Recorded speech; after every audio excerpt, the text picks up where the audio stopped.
થરાદના PSI CP Chaudhary છે ભાજપનો agent. આ આરોપ લગાવ્યો બનાસકાંઠાના સાંસદ ગેનીબેન ઠાકોરે।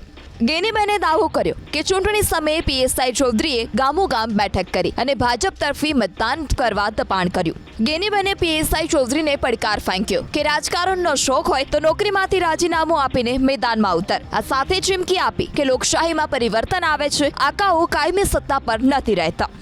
આપણે થરાદમાં સીપી ચૌધરી રે એ ગામડા ગામડા ફરીને બધી મીટિંગો કરે। ભાજપનો એજન્ટ હોય એ પીએસઆઈ કે પીઆઈ ના કહેવાય, એ ભાજપનો એજન્ટ કહેવાય। અને આવા પોલીસ વાળાને બહુ રાજકારણનો શોખ હોય ને તો પ્રજાના પૈસે નોકરી કરીને પગાર ના લેવાય, રાજીનામું આલી અને મેદાનમાં વાય એટલે કેટલી વીહી પો થાય તે ખબર પણ પડે। આકાઓ હોય ને એ આકાઓ કાયમી આખી જિંદગી સત્તા ઉપર ના રહે અને સત્તા પરિવર્તન થતું રહે, એ લોકશાહીનો ભાગ છે। અને જેટાને થાય ને એટાને બધા હાથે દશાના વાયરા વાય।